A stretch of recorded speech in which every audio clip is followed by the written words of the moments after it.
എല്ലാവർക്കും നമസ്കാരം. കേൾക്കാനും കാണാനും ഒക്കെ പറ്റുന്നുണ്ട് എന്ന് ഞാൻ കരുതുന്നു. എല്ലാവർക്കും എൻ്റെ വിനീതമായ നമസ്കാരം.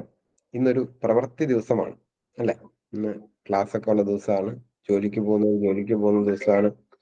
അതുപോലെ എല്ലാ തരത്തിലും ആളുകള് അങ്ങോട്ടും ഇങ്ങോട്ടും പോകുന്ന ഒരു ദിവസമാണ്. എന്നിട്ടും ഇന്ന് നമ്മുടെ ക്ലാസ്സില് 122 പേരോളം ജോയിൻ ചെയ്തിട്ടുണ്ട്. രാവിലെ ഫസ്റ്റ് ക്ലാസ് 8 മണിക്ക് നമ്മൾ സ്റ്റാർട്ട് ചെയ്യുമെന്ന് പറഞ്ഞിരുന്നു. 8 മണിയുടെ ആദ്യത്തെ ക്ലാസ്സാണ് നമ്മൾ നടക്കുന്നത്. തുടക്കത്തിൽ 1, 2 കാര്യങ്ങള് ഞാൻ നിങ്ങളോട് പറയാൻ ആഗ്രഹിക്കുന്നു. നിങ്ങൾക്ക് ടൈം ടേബിള് കൃത്യമായിട്ട് കിട്ടിക്കാണും. ഇല്ല, നമ്മുടെ ഗ്രൂപ്പില് ടൈം ടേബിള് കിട്ടിക്കാണും. അതേപോലെ തന്നെ ക്ലാസ്സുകള് നമ്മള് ക്രമീകരിക്കും. യാതൊരു വ്യത്യാസവും അതിന്റകത്ത് വരില്ല. അപ്പൊ അതായത് നമ്മുടെ രേവതി ടീച്ചറിന്റെ ക്ലാസ് കൃത്യം 8 മണിക്ക് സ്റ്റാർട്ട് ചെയ്ത് 9 മണിക്ക് തന്നെ അവസാനിപ്പിക്കും. 9:15 അടുത്ത ക്ലാസ് നമ്മൾ തുടങ്ങും. അതിന്റെ ലിങ്ക് നിങ്ങൾക്ക് സെപ്പറേറ്റ് വിടും. ലൈവ് ക്ലാസ്സിന് റെക്കോർഡഡ് ക്ലാസ്സുകൾ ഉണ്ടാവില്ല. 400 സംതിങ് ആളുകൾ നമ്മുടെ അടുത്ത് നിന്ന് പരീക്ഷ എഴുതുന്നുണ്ട് ഈ പ്രാവശ്യം. പക്ഷെ ലൈവില് അവർക്ക് ജോയിൻ ചെയ്യാൻ പറ്റിയേക്കുന്നത് 138 പേര് വരെയാണ് ഇപ്പോൾ. ബാക്കിയുള്ളവർ വരുമെന്ന് പ്രതീക്ഷിക്കുന്നു. അപ്പൊ എനിക്ക് നിങ്ങളോട് പറയാനുള്ളത്, ഈ ക്ലാസ് കാണുന്നവരോട് എനിക്ക് പറയാനുള്ളത്, അടുത്ത പ്രാവശ്യം നിങ്ങൾ ഒരിടത്തും കേട്ടറ്റ് കോച്ചിങ്ങിന് പോകാതിരിക്കാൻ ഇത്തവണ നന്നായിട്ട് പരിശ്രമിക്കുക. നിങ്ങൾക്ക് അറിയാം, നിങ്ങളെല്ലാം നന്നായിട്ട് പഠിച്ച ആളുകളാണ്. രേവതി ടീച്ചറൊക്കെ മലയാളത്തിന്റെ കാര്യങ്ങളാണല്ലോ മുഴുവൻ നിങ്ങൾക്ക് പഠിപ്പിച്ചതാണ്. ഇനി നിങ്ങളത് എന്ത് ചെയ്യുക, ടെൻഷൻ ഇല്ലാതെ നിങ്ങളുടെ ആൻസർ പേപ്പറിലേക്ക് എത്തിക്കുക എന്നുള്ളത് മാത്രമാണ് നിങ്ങൾ ചെയ്യേണ്ട കാര്യം. നിങ്ങൾ എന്ത് ചെയ്യുക, എല്ലാവരും നല്ല രീതിയിൽ പരീക്ഷ എഴുതുക. യാതൊരുവിധ ടെൻഷനും കൂടാതെ. ആ ടെൻഷൻ ഉണ്ടാവാതിരിക്കാൻ വേണ്ടിയിട്ടാണ് ഇന്ന് നിങ്ങൾക്ക് ക്ലാസ് തരുന്നത്. അപ്പോൾ നമുക്ക് പ്രാർത്ഥിക്കാം. നമുക്ക് എല്ലാവർക്കും, നമ്മുടെ കൂടെയുള്ള എല്ലാവർക്കും കേട്ടിട്ട് കിട്ടട്ടെ. 150 പേരായിട്ടുണ്ട്. അപ്പൊ വരുന്നുണ്ട്, 152 ആളുകൾ വരുന്നുണ്ട്. അങ്ങനെ പോയാൽ നമുക്കൊരു 300 മേളിൽ ആളുകൾ ലൈവിൽ പ്രതീക്ഷിക്കാം. അപ്പം നമ്മുടെ പ്രിയപ്പെട്ട രേവതി ടീച്ചറിന് നമ്മൾ ഇന്ന് പരസ്യം കൊടുക്കാത്തതുകൊണ്ട് ഒരു കാര്യം കൂടിയാണ് നമ്മൾ ഇതിന് പരസ്യം കൊടുക്കാത്തത്. സർവീസിലുള്ള ഒരുപാട് അധ്യാപകർ നമ്മുടെ ക്ലാസ്സിൽ പങ്കെടുക്കുന്നതുകൊണ്ടാണ്. അപ്പൊ എന്താണെന്ന് വെച്ചാൽ അവരെല്ലാം ലീവാണ്. നാളെ അവർക്ക് പരീക്ഷ ആയതുകൊണ്ട് ഇപ്പൊ ഇന്ന് ലീവ് എടുത്തേക്കാണ്. ഇന്ന് നാളെ ലീവ് എടുക്കുമ്പോൾ അവർക്ക് വേറെ ബുദ്ധിമുട്ടുണ്ടാവണ്ടല്ലോ എന്ന് കരുതിയിട്ടാണ് നമ്മൾ പരസ്യം കൊടുക്കാത്തത്. പിന്നെ നമ്മുടെ ടീച്ചർമാര്, ക്ലാസ് എടുക്കുന്ന ടീച്ചർമാരും കുറച്ച് പേര് അവർക്കും ഇന്ന് ജോലിയുള്ളവരാണ്. അപ്പൊ അവരെ പരസ്യം കൊടുത്തു കഴിഞ്ഞാൽ അവർ ഇന്ന് ലീവ് എടുത്തേക്കുന്നതാണ്. അപ്പൊ അങ്ങനെയൊക്കെ ഉള്ളത് കൊണ്ടാണ്. അപ്പൊ എന്തായാലും 169, 170 പേരായി. സന്തോഷം. അപ്പൊ നമുക്ക് ഒരു സെക്കൻഡ് ഒന്ന് പ്രാർത്ഥിക്കാം. ദൈവം നിങ്ങളെ അനുഗ്രഹിക്കട്ടെ. എല്ലാവർക്കും കേട്ടിട്ട് കിട്ടട്ടെ. എന്റെ മുമ്പിൽ ഇനി അടുത്ത പ്രാവശ്യം ഒരു അഡ്മിഷന് വേണ്ടി നിങ്ങൾ വരാതിരിക്കാൻ സർവേശ്വരൻ അനുഗ്രഹിക്കട്ടെ. അപ്പം നമുക്ക് ആരംഭിക്കാം. പ്രിയ ബഹുമാനപ്പെട്ട നമ്മുടെ രേവതി ടീച്ചറിനെ, ഞങ്ങളുടെ ഏവരുടെയും പ്രിയപ്പെട്ട രേവതി കുട്ടീനെ നമ്മുടെ ആദ്യത്തെ ക്ലാസ് നയിക്കാനായിട്ട് സ്വാഗതം ചെയ്യും. ഓക്കെ മാഷേ, അപ്പൊ എല്ലാവർക്കും നമസ്കാരം. രാവിലെ 8 മണിയായി. ഇന്നത്തെ ദിവസം സ്കൂളിലൊന്നും പോവാതെ, അതായത് വർക്കൊന്നും ചെയ്യാതിരിക്കുന്നതായിരിക്കും. അപ്പൊ നമ്മുടെ കുറെ നാളത്തെ നീണ്ട പരിശ്രമമായിരുന്നു അല്ലെ, ഈ കേട്ടിട്ട് പരീക്ഷ എങ്ങനെയെങ്കിലും നമ്മൾ ക്വാളിഫൈഡ് ആവുക എന്നുള്ളതാണ് നമ്മുടെ ലക്ഷ്യം. ഞാൻ പറയുന്നതൊക്കെ ക്ലിയർ അല്ലേ നിങ്ങൾക്ക്? ഓക്കെ അല്ലേ? ആ, അപ്പൊ നമ്മുടെ കുറെ നാളത്തെ നീണ്ട പരിശ്രമത്തിനൊടുവില് നമ്മുടെ കേട്ടിട്ട് പരീക്ഷ എത്താറായി അല്ലേ? അപ്പൊ എല്ലാരും പഠിത്തമൊക്കെ എങ്ങനെയായി ഇപ്പൊ? അതൊന്ന് പറഞ്ഞേ. എങ്ങനെയാ പഠിത്തത്തിന്റെ അവസ്ഥ ഒന്ന് പറഞ്ഞേ. പഠിക്കുന്നുണ്ടോ? ടെൻഷൻ ഉണ്ടോ?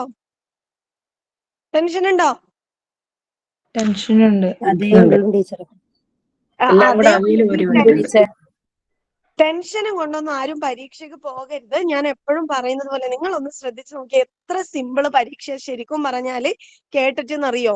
150 മാർക്കിൽ 82 90 മാർക്ക്. ഇത് നമുക്ക് കിട്ടാൻ വേണ്ടിയിട്ട് സത്യം പറഞ്ഞാൽ വലിയ പാടൊന്നുമില്ല.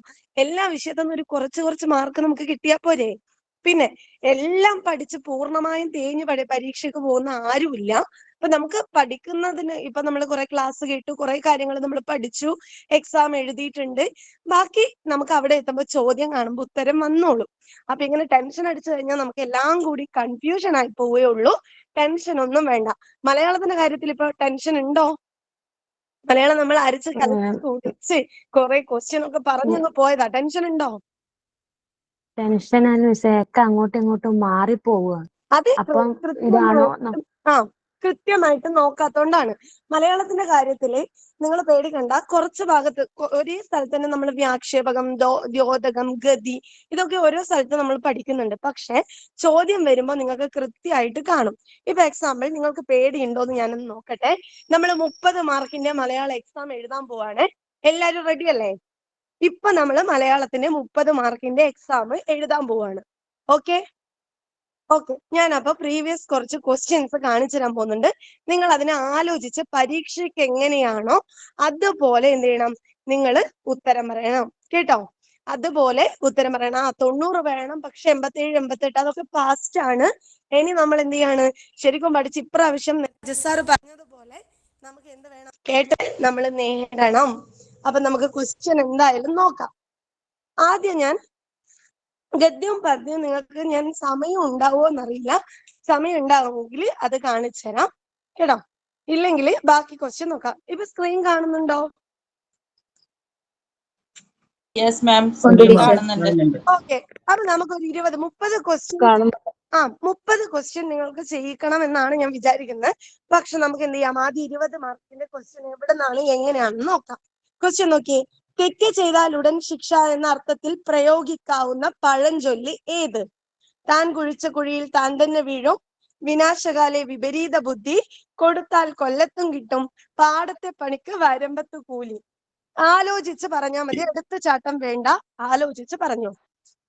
കൊടുത്താൽ കൊല്ലത്തും കിട്ടും. കൊടുത്താൽ കൊല്ലത്തും കിട്ടും. ഒരേ സ്വരത്തിൽ എല്ലാവരും പറയുന്നു കൊടുത്താൽ കൊല്ലത്തും കിട്ടും. പക്ഷെ ഞാൻ പറയുന്നു അത് തെറ്റാണ്. ഓപ്ഷൻ ഡി ആണ് കറക്റ്റ്.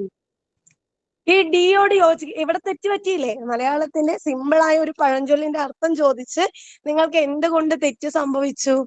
തെറ്റ് ചെയ്താൽ ഉടൻ ശിക്ഷ എന്ന് ചോദ്യത്തിൽ എടുത്ത് പറയുന്നു. നിങ്ങൾ പറയുന്നത് കൊടുത്താൽ കൊല്ലത്തും കിട്ടും. എന്താണ് കൊടുത്താൽ കൊല്ലത്തും കിട്ടുന്നില്ല? അർത്ഥം എന്താ? നമ്മൾ ഒരു കാര്യം ചെയ്താൽ എപ്പ വേണമെങ്കിലും അതിന്റെ പണി കിട്ടും, കൊല്ലത്തും കിട്ടും. എത്ര കാലം വൈകിയാലും നമുക്കുള്ള പണി കിട്ടിയിരിക്കും. അത്തരത്തിലുള്ള ഒരു അർത്ഥല്ലേ കൊടുത്താൽ കൊല്ലത്തും കിട്ടും, അല്ലേ?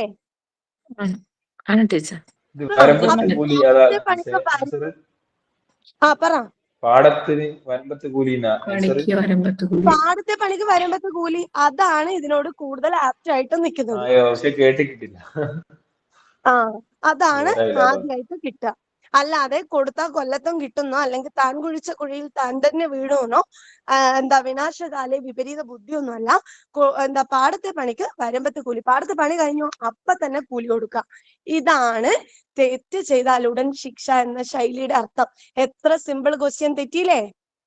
തെറ്റിയോ? എന്തുകൊണ്ടാ ഇത് തെറ്റിയത്? ഇത് ചിന്തിക്കാത്തതുകൊണ്ട്. അധ്യാപകരെ സംബന്ധിച്ചിടത്തോളം നമ്മുടെ പരീക്ഷയ്ക്ക് ബോധനശാസ്ത്രം, ഏത് വിഷയം ആയിക്കോട്ടെ, ബോധനശാസ്ത്രവുമായി ബന്ധപ്പെട്ടും അതുപോലെ ഇതുപോലത്തെ മലയാളത്തിലെ ശൈലികളൊക്കെ നിങ്ങൾക്ക് ചിന്തിക്കാനുള്ളതാണ്. മറ്റുള്ളവർ ബൈഹാർട്ട് പഠിച്ച് പരീക്ഷ എഴുതാന്നുള്ളതല്ല. നമ്മളെ സംബന്ധിച്ചിടത്തോളം നമ്മുടെ ചിന്ത എത്രത്തോളം പ്രവർത്തിക്കുന്നു, നമുക്ക് അതിനുള്ള കഴിവുണ്ടോ എന്ന് തെളിയിക്കലാണ്. അപ്പോ ശ്രദ്ധിച്ച് വേണം ഉത്തരം എഴുതാൻ. നിങ്ങളൊന്ന് മാർക്ക് ചെയ്തിട്ടോ. ഒന്നാമത്തെ ക്വസ്റ്റ്യൻ കഴിഞ്ഞു. എത്ര മാർക്ക് നമുക്ക് കിട്ടുന്നുണ്ട് എന്ന് നമുക്ക് ലാസ്റ്റ് നോക്കാം. അപ്പൊ ഒന്നാമത്തേതിന് മാർക്ക് ഇടാം. ഇനി അടുത്ത ചോദ്യം. താഴെ പറയുന്നവയിൽ കുമാരനാശാന്റേതല്ലാത്ത കൃതി ഏത്? കൊച്ചു സീത, നളിനി, ലീല, ചണ്ടാല ഭിക്ഷുകി. ഇത് നമുക്ക് പെട്ടെന്ന് പറയാം അല്ലെ? കാരണം എന്താ, നമ്മൾ കുമാരനാശാൻ അല്ലെ, ആധുനിക കവി എന്ന രീതിയിൽ അല്ലെ, കുമാരനാശാനെ കുറിച്ച് പറയുമ്പോ കുമാരനാശാൻ, നളിനി, ലീല, ചണ്ടാല ഭിക്ഷുകി, ചിന്താവിഷ്ട, സീത, ഇങ്ങനെ ഒരു ശ്രേണീപരമായിട്ട് നമ്മൾ ആശാന്റെ കൃതികളെ പറഞ്ഞു പോകുന്നതാണ്. അപ്പൊ കൊച്ചു സീതയാണ് ഇതിലെ കൂട്ടത്തിൽ പെടാത്തത്, കുമാരനാശാന്റേത് അല്ലാത്തത്. കൊച്ചു സീത ആരെ എഴുതിയത്? ആരുടേതാ കൊച്ചു സീത? വള്ളത്തോളിന്റെ ഖണ്ഡകാവ്യാണ് കൊച്ചു സീത. ഓക്കെ, ഇനി അടുത്ത ക്വസ്റ്റ്യൻ നോക്കിയേ. അളവ് എന്നർത്ഥം വരുന്ന പദം ഏത്? പരിണാമം, പരിണാഹം, പരിമാണം, പരിഹാര്യം. പരിണാമം മാറ്റമല്ലേ? ഒന്നും പറയില്ല, പറഞ്ഞോ, ഉത്തരം പറഞ്ഞാ മതി. പരിമാണം അല്ലെ? ഒരു സംശയവും വേണ്ട, പരിമാണാണ്. കാരണം എന്താ? പരിണാമം എന്ന് പറഞ്ഞാൽ ടീച്ചർ ഇപ്പൊ പറഞ്ഞതുപോലെ തന്നെ പരിണാമം, മാറ്റങ്ങൾ സംഭവിക്കുക എന്നുള്ള അർത്ഥത്തിലാണ് പരിണാമം. പരിണാഹം എന്ന് പറഞ്ഞാലോ അനന്തരഫലം അല്ലെ? ഒരു പ്രവൃത്തിയുടെ അനന്തരഫലം എന്താണ് എന്നുള്ള രീതിക്കാണ് പരിണാഹം. പരിഹാര്യം എന്ന് പറഞ്ഞാലോ പരിഗണിക്കാൻ പറ്റാത്തത്. പരിഹാര്യം എന്ന് പറഞ്ഞാൽ പരിഗണിക്കാൻ പറ്റാത്തത്. അപ്പൊ പരിമാണം എന്ന് പറയുന്നത് അളവ് എന്ന അർത്ഥമാണ് വരുന്നത്. അളവിനെ സൂചിപ്പിക്കുന്നത് പരിമാണമാണ്. ഓക്കെ, ഇനി അടുത്ത ക്വസ്റ്റ്യൻ നോക്കാം. മലയാള കഥാസാഹിത്യത്തിലെ മോപ്പസാങ് എന്ന് വിശേഷിപ്പിക്കുന്നത് ആരെ? Thakazhi, P Kesavadev, PC Kuttikrishnan, Vaikom Muhammad Basheer. തകഴിയാണ്. അപ്പൊ തകഴി. ഓക്കെ. ഉറൂബ് എന്ന തൂലികാനാമത്തിൽ അറിയപ്പെടുന്നത് PC കുട്ടിക്കൃഷ്ണനാണ്. ബേപ്പൂർ സുൽത്താൻ എന്നറിയപ്പെടുന്നത് വൈക്കം മുഹമ്മദ് ബഷീർ ആണ്. അതുപോലെ തന്നെ പ്രേംജി എന്നറിയപ്പെടുന്നത് BT വട്ടത്തിരിപ്പാട് ടി ഭട്ടതിരിപ്പാടാണ്. നന്ദനാർ എന്ന തൂലികാനാമത്തിൽ അറിയപ്പെടുന്നത് PC ഗോപാലൻ PC ഗോപാലൻ. അപ്പൊ ഇങ്ങനെയുള്ള കാര്യങ്ങൾ. കേരള പാണിനി ആരാ?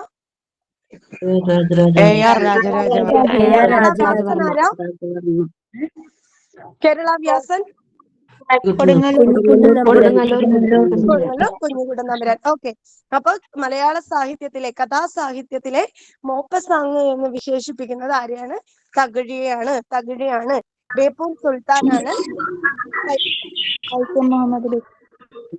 വൈക്കം മുഹമ്മദ് ബഷീറാണ്. ഒന്ന് മ്യൂട്ട് ചെയ്യണേ, എന്തൊക്കെയോ സൗണ്ട് കേൾക്കുന്നുണ്ട്. മ്യൂട്ട് ചെയ്യാം.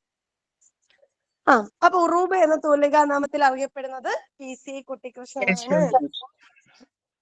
ഓക്കെ. ഇനി അടുത്ത ക്വസ്റ്റ്യൻ ഒന്ന് മ്യൂട്ട് ചെയ്യണേ. പറഞ്ഞോ. കേശവദേവിന്റെ തൂലികാനാമം എന്താ വെച്ചാൽ? പി കേശവദേവന്റെ തൂലികാനാമം ഈ പി എന്നുള്ള രീതിക്ക് അല്ലാണ്ട് കേശവദേവന് അങ്ങനെ ഒന്നും പഠിക്കാനില്ല. അതെ. ഓക്കെ. അടുത്ത ക്വസ്റ്റ്യൻ. താഴെ പറയുന്നവയിൽ കഥകളി ചടങ്ങുകളിൽ പെടാത്തത് ഏത്? കഥകളി എന്ന് പറയുന്നതിന് നിങ്ങൾ എന്ത് ചെയ്യണം? പരീക്ഷയ്ക്ക് നോക്കിയിട്ട് പോകേണ്ട ഒരു ടോപ്പിക്കാണ് കേട്ടോ. കഥകളിയുടെ ചടങ്ങുകളിൽ പെടാത്തത് തോടയം, തിരനൂട്ടം, ഭരതവാക്യം, മേളപദം. ഭരതവാക്യമാണ് അല്ലെ? അതായത് കേളികൊട്ട്, തോടയം, തിരനോട്ടം, മേളപദം ഇതൊക്കെ വരുന്നത് എന്താണ്? കഥകളിയുടെ ചടങ്ങാണ്. അപ്പൊ ഭരതവാക്യം എന്ന് പറയുന്നത് കഥകളിയുടെ ചടങ്ങിൽ ഉൾപ്പെടാത്തതാണ്. അതുപോലെ തന്നെ നിങ്ങൾ പഠിക്കണം എന്താണ്?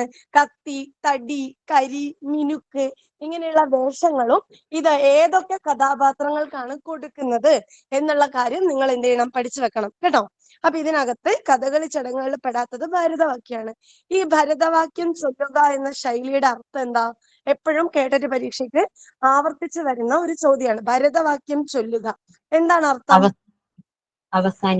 അവസാനിപ്പിക്കുക. ധനാശി പാടുക എന്ന് പറയുന്ന ശൈലിയുടെ അർത്ഥം എന്താ? ധനാശി പാടുക, ഭരതവാക്യം ചൊല്ലുക ഈ രണ്ട് ശൈലികളുടെ അർത്ഥം വരുന്നത് അവസാനിപ്പിക്കുക എന്ന അർത്ഥത്തിലാണ് കേട്ടോ. അങ്ങനെ ഉള്ള കുറച്ച് കാര്യങ്ങൾ എപ്പോഴും ആവർത്തിച്ചു വരുന്ന കാര്യങ്ങൾ. എന്താ പറയണ്ടേ? ഭരതവാക്യം ചൊല്ലുക എന്ന് പറഞ്ഞാൽ അവസാനിപ്പിക്കുക എന്നാണ് അർത്ഥം. അതുപോലെ തന്നെ ധനാശി പാടുക ഇതിന്റെ കൂടെ ആവർത്തിച്ച് വരുന്ന ഒരു ചോദ്യമാണ്. അതും അവസാനിപ്പിക്കുക എന്നതാണ് അർത്ഥം. ഓക്കെ. ഇനി അടുത്ത ക്വസ്റ്റ്യൻ നോക്കിയേ. ചുവടെ ചേർത്തിരിക്കുന്നവയിൽ ശരിയായ ചിഹ്നങ്ങൾ ചേർത്ത വാക്യം ഏത്? ചിഹ്നത്തിന്റെ ഭാഗവുമായി ബന്ധപ്പെട്ടുകൊണ്ട് ചോദിച്ചിട്ടുള്ള ഒരു ചോദ്യമാണ്. നോക്കിയേ. നീ എവിടെ പോകുന്നു എന്ന് എന്നോട് അദ്ദേഹം ചോദിച്ചു. അത് കഴിഞ്ഞിട്ടുള്ള ചിഹ്നം നോക്കണേ. നീ എവിടെ പോകുന്നു എന്ന് എന്നോട് അദ്ദേഹം ചോദിച്ചു. എല്ലാത്തിന്റെ ചിഹ്നമാണ് നോക്കേണ്ടത്. നീ എവിടെ പോകുന്നു എന്ന് എന്നോട് അദ്ദേഹം ചോദിച്ചു. നീ എവിടെ പോകുന്നു എന്ന് എന്നോട് അദ്ദേഹം ചോദിച്ചു. ഇതിനകത്ത് ഏതാണ് ചിഹ്നങ്ങളുടെ അടിസ്ഥാനത്തിൽ ശരിയായ വാക്യം?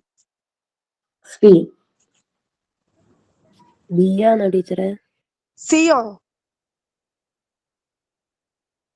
ഞാൻ പറയുന്നത് നിങ്ങൾക്ക് ഉത്തരം പറയുന്നത് ഒരാള് മാത്രമേ ഉള്ളോ? രാവിലെ തന്നെ നിങ്ങൾ ഷോകടിച്ചിരിക്കരുതേ. എല്ലാവരുടെ സൗണ്ട് എനിക്ക് കേൾക്കാം. പറഞ്ഞോ. എവിടെ പോകുന്നു എന്ന് എന്നോട് അദ്ദേഹം ചോദിച്ചു. സി അല്ലേ? സി ആണോ?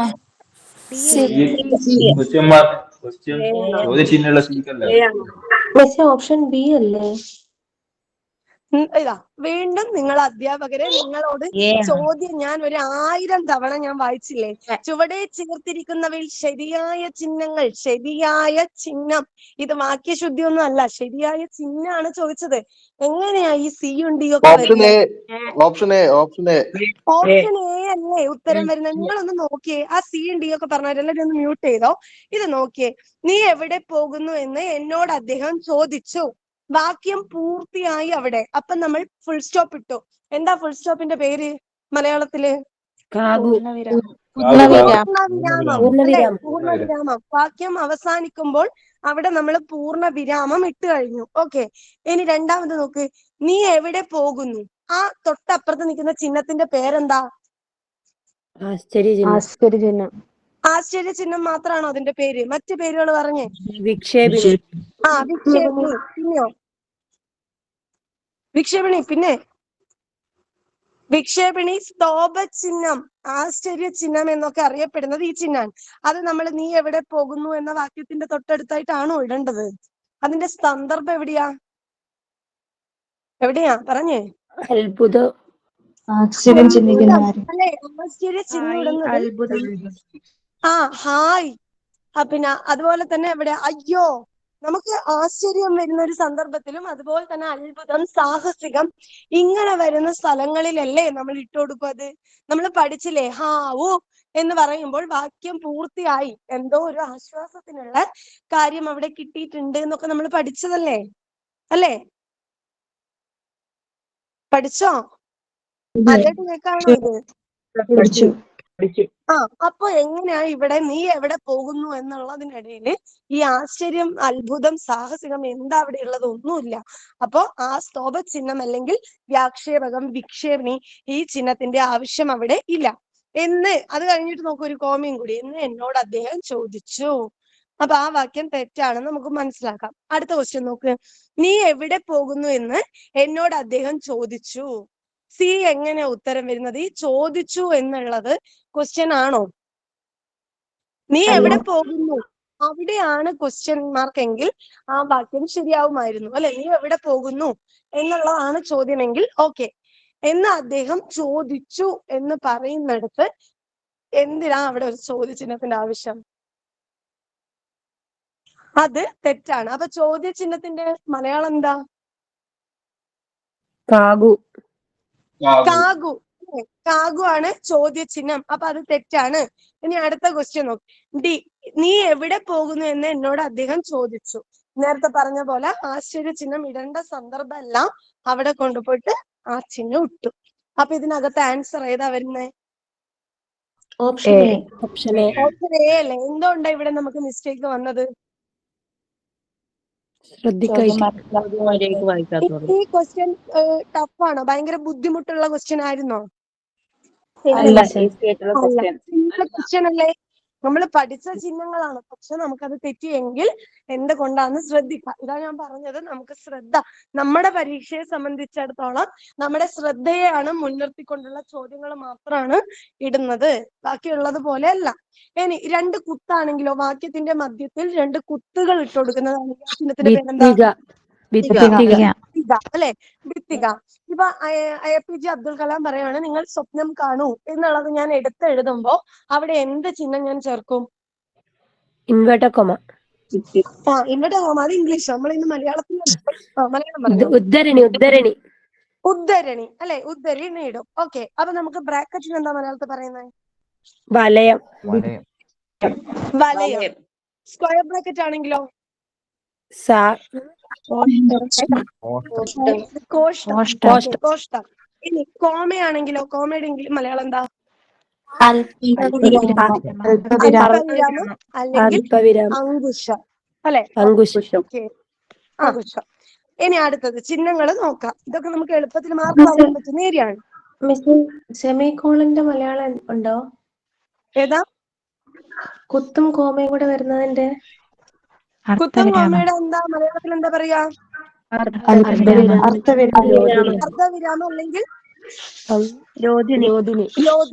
അർദ്ധവിരാമം അല്ലെങ്കിൽ രോധിനി. ഇനി അടുത്ത ക്വസ്റ്റ്യൻ നോക്കാം. ഒരു വാക്യത്തിൽ അർത്ഥം തരുന്ന പദങ്ങൾ ആവർത്തിച്ച് വരുന്ന ദോഷം. വാക്യശുദ്ധിയുമായി ബന്ധപ്പെട്ട് എങ്ങനെയൊക്കെ ചോദ്യങ്ങൾ വരാമെന്നും ഒരു വാക്യം റെഡിയാക്കി എഴുതുന്നൊക്കെ നമ്മൾ പഠിച്ചിട്ടുണ്ട്. അപ്പൊ നോക്കിക്കോ, ഒരു വാക്യത്തിൽ അർത്ഥങ്ങൾ ഒരേ അർത്ഥത്തിൽ തരുന്ന പദങ്ങൾ ആവർത്തിച്ചു വരുന്ന ദോഷം. പദക്രമഭംഗം, പൗനരുക്ത്യം, ഗതിദോഷം, സമുച്ചയദോഷം. ഓപ്ഷൻ പറഞ്ഞേ. ഒരാള് മാത്രമേ ഉള്ളൂ ക്ലാസ്സില്. വേഗം പറഞ്ഞേ.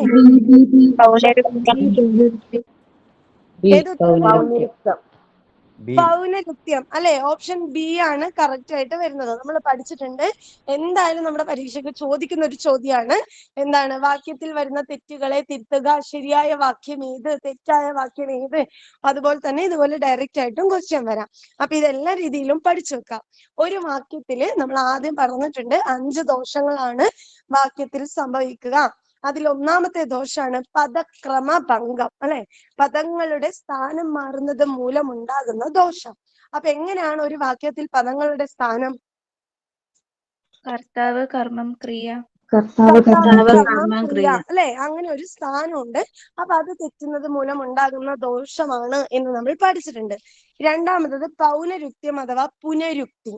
പുനർ അല്ലെ? പൗനം, അതായത് ഒരേ അർത്ഥത്തിലുള്ള ആശയം, ഒരേ അർത്ഥത്തിലുള്ള പദങ്ങള് അല്ലെങ്കിൽ ഒരേ ആശയം തരുന്ന പദങ്ങള് വീണ്ടും ആവർത്തിച്ച് വരുന്നത് മൂലം ഉണ്ടാകുന്ന ദോഷമാണ് പൗനരുക്ത്യം അഥവാ പുനരുക്തി. നമ്മൾ പഠിച്ചിട്ടുണ്ട്. ഏകദേശം, തോളം, ഇങ്ങനത്തെ കുറച്ച് വാക്കുകളൊക്കെ വന്നാല് അവിടെ മിസ്റ്റേക്ക് ആണെന്നുള്ളത്. ഇനി അതുപോലെ ഗതിദോഷം, ഗതിപ്രയോഗങ്ങള് അല്ലെ? ഗതിദോഷം ഏതൊക്കെയാ ഗതിശബ്ദങ്ങള്? കൊണ്ട്, നിന്ന്, കൊണ്ട്, നിന്ന്, വെച്ച്, വെച്ച്, തന്നെ, കൂടെ അല്ലെ? ഇങ്ങനെ കുറച്ച് ഗതിശബ്ദങ്ങളുണ്ട്. അപ്പൊ വാക്യത്തിൽ അനാവശ്യമായി ഈ ശബ്ദങ്ങൾ കയറി വരുന്നത് കൊണ്ടുള്ള ദോഷം. അതുപോലെ ഒരു വാക്യത്തിൽ ഒന്നിലധികം ഗതികൾ വന്നാലും ഉണ്ടാകുന്ന ദോഷമാണ് ഗതിദോഷം എന്ന് നമ്മൾ പഠിച്ചിട്ടുണ്ട്. ഇനി അടുത്തത് സമുച്ചയ ദോഷം. എന്താണ് സമുച്ചയ ദോഷം? സമുച്ചയം എന്ന് പറഞ്ഞ എന്താ? സമുച്ചയത്തിന്റെ അർത്ഥം എന്താ? കൂട്ടിച്ചേർക്കുക അല്ലെ? പദങ്ങളെ തമ്മിൽ കൂട്ടിച്ചേർക്കുമ്പോൾ ഉണ്ടാകുന്ന ദോഷത്തെയാണ് സമുച്ചയ ദോഷം. ഈ സമുച്ചയ ദോഷം എന്ന് പറഞ്ഞാൽ കൂട്ടിച്ചേർക്കുന്നതിനുള്ള ദോഷം. ഇനി സമുച്ചയ നിപാതം എന്ന് കണ്ടാലോ? നമ്മൾ ദ്യോതകം പഠിക്കുമ്പോൾ നിപാതം എന്ന് പറഞ്ഞ് ഞാൻ പ്രത്യേകം പറഞ്ഞിട്ടുണ്ട്. സമുച്ചയ നിപാതം എന്ന് കണ്ടാലോ? ഉമ്മാണ് കേട്ടോ. സമുച്ചയ നിപാതം എന്ന് കണ്ടാൽ സെപ്പറേറ്റ് ആയിട്ട് സമുച്ചയ ദോഷം എന്ന് പറയുമ്പോൾ ഉമ്മോ എന്ന പ്രത്യയങ്ങൾ യഥാസ്ഥാനത്ത് ചേരേണ്ടടുത്ത് ചേരാത്തത് കൊണ്ടുള്ള ദോഷം. സമുച്ചയ നിപാതം എന്നാണ് ചോദ്യത്തിലെങ്കിൽ അത് എന്ന പ്രത്യയത്തിന്റെ മാത്രം അഭാവമാണ്. സമുച്ചയ വികല്പം എന്നാണ് കാണുന്നതെങ്കിൽ അത് എന്ന പ്രത്യയം അവിടെ ചേരാത്തത് കൊണ്ടാണ് എന്ന് ഓർത്തു വെക്കണം കേട്ടോ. അപ്പൊ സമുച്ചയ ദോഷം എന്ന് പറഞ്ഞാൽ ഒരു വാക്യത്തിൽ എന്നീ പ്രത്യയങ്ങള് കൃത്യസ്ഥാനത്ത് ചേരണം, അല്ലെങ്കിൽ ഉണ്ടാകുന്ന ദോഷം സമുച്ചയ ദോഷാണ്. എന്നാൽ സമുച്ചയ നിപാതം എന്നാണ് നമ്മുടെ ചോദ്യത്തിലെങ്കിൽ എന്ന പ്രത്യയം മാത്രം കുറയുന്നത് മൂലം ഉണ്ടാകുന്ന ദോഷാണ്. സമുച്ചയ വികല്പമാണെങ്കിൽ അത് എന്ന് പറയുന്നതിന്റെ കുറവ് മൂലം ഉണ്ടാകുന്നതാണ്. ഇത് ക്ലിയർ ആയോ? പിന്നെ സംഖ്യാശബ്ദങ്ങൾ കൊണ്ടുള്ള ദോഷം കൂടി ഒന്നുണ്ട്. അതുപോലെ വിലക്ഷണ പ്രയോഗം. വിലക്ഷണ പ്രയോഗം എന്ന് പറഞ്ഞാൽ അക്ഷരത്തെറ്റ്, തെറ്റായ പദങ്ങളുടെ പ്രയോഗങ്ങള്, ഇതൊക്കെ വരുന്നതാണ് വിലക്ഷണ പ്രയോഗം എന്ന് പറയുന്നത്. നമ്മൾ പഠിച്ചിട്ടുണ്ട്. ഹാർദവമാണ് എപ്പോഴും ഫോക്കസ് ആയിട്ട് ചോദിക്കുന്ന ഒരു ഏരിയ. ഹാർദവം അല്ല, ഹാർദമാണ്. അതുപോലെ സമുച്ചയ എന്താ നമ്മൾ പറഞ്ഞത്? സംഖ്യാശബ്ദം കൊണ്ടുള്ള ദോഷം അല്ലെ? സംഖ്യാശബ്ദം എന്ന് പറഞ്ഞാൽ എന്താ? സംഖ്യാശബ്ദങ്ങൾക്ക് ശേഷം എന്തായിരിക്കാൻ പാടില്ല?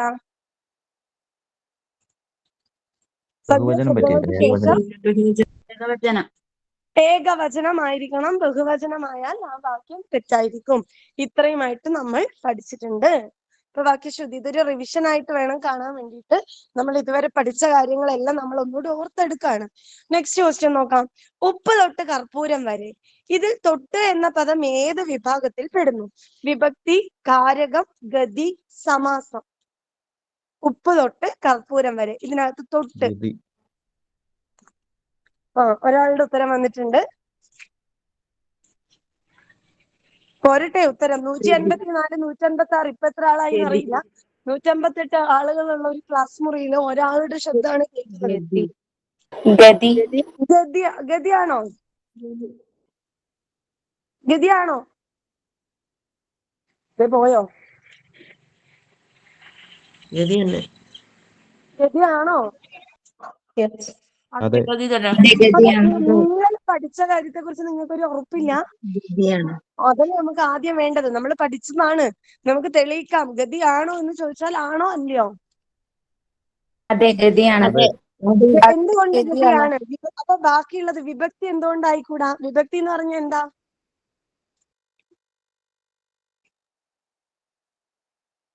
എന്താണ് വിഭക്തി? പുസ്തകം ഒന്നും ആരും തുറക്കരുത്. ഇതൊരു എക്സാം എഴുതുന്നത് പോലെ കാണാനാണ് ഞാൻ നിങ്ങളോട് പറഞ്ഞത്. പഠിച്ച കാര്യങ്ങൾ നമ്മൾ റിവിഷൻ നടത്താണ്. അപ്പൊ എന്തൊക്കെ നമ്മൾ മിസ് ചെയ്തിട്ടുണ്ട്, ഇനി എന്തൊക്കെ നോക്കണം, ഇനി ഏതൊക്കെ ഭാഗങ്ങൾ പഠിക്കാനുണ്ട് എന്നുള്ള ഒരു ധാരണ കിട്ടുക എന്നുള്ളതാണ് ഉദ്ദേശം. അപ്പൊ നോക്കിയൊന്നും ആരും പറയണ്ട. വിഭക്തി എന്താണപ്പോ? നിങ്ങൾ പറഞ്ഞു ഗതിയാണ്. ഓക്കെ, ഗതി ഞാൻ സമ്മതിക്കാം. അതിൽ എന്തുകൊണ്ട് വിഭക്തി ആകുന്നില്ല? എന്തുകൊണ്ടാകുന്നില്ല? ബന്ധിപ്പിക്കുന്നത് നാമത്തിനെ മറ്റു പദങ്ങളുമായി ബന്ധിപ്പിക്കും. നാമത്തെ മറ്റു പദങ്ങളുമായി ബന്ധിപ്പിക്കുന്നതാണ് വിഭക്തി. ഓക്കെ, വിഭക്തി എത്ര തരത്തിലുണ്ട്? പറഞ്ഞേ. നിപ്രസം ഉപ്രസമാ. എന്നാ അതിനകത്ത് നിപ്രസം എന്ന് പറയുന്നത് പറഞ്ഞേ. നിർദ്ദേശികയുടെ പ്രത്യേകത എന്താ?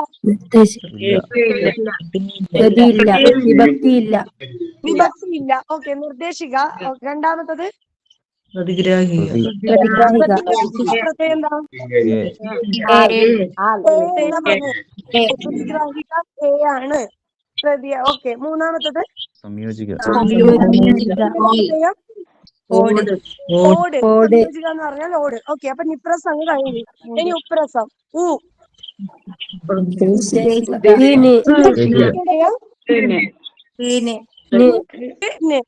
ഓക്കെ, ഉദ്ദേശിക. പിന്നെ രണ്ടാമത്തെ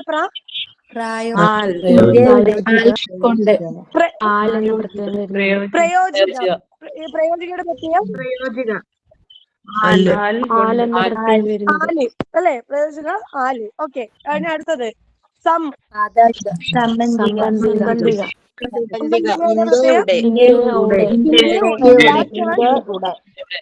ആധാരിക.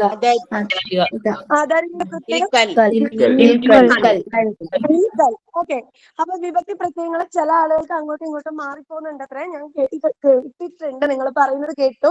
ഓക്കെ, അപ്പൊ അതൊന്ന് കറക്റ്റ് ആക്കണം. വിഭക്തി എന്ന് പറഞ്ഞാൽ നാമങ്ങളെ മറ്റു പദങ്ങളുമായി ബന്ധിപ്പിക്കാൻ ചേർക്കുന്ന പ്രത്യയമാണ് വിഭക്തി, അല്ലെ? അപ്പൊ ഈ വിഭക്തി പ്രത്യയങ്ങൾ 7 ഉണ്ട്. ഈ 7 നമ്മൾ പറഞ്ഞ ഈ തൊട്ട് എന്ന് പറയുന്ന ഒന്ന് വന്നിട്ടില്ല.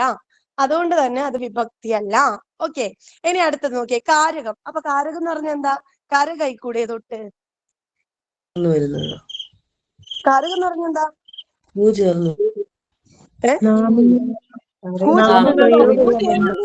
കാരിത അല്ല കേട്ടോ, അത് കാരകല്ല.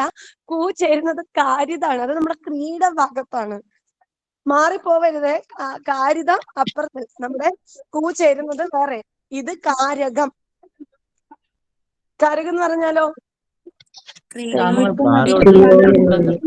നാമത്തോടുള്ള ബന്ധത്തെ സൂചിപ്പിക്കുന്നതാണ് കാരകം. ഇനി അതിനകത്ത് ഈ തൊട്ട് എന്നൊക്കെ ഉണ്ടോ? കാരകങ്ങൾ എത്ര എണ്ണം ഉണ്ട്? പറഞ്ഞു. ആദ്യത്തെ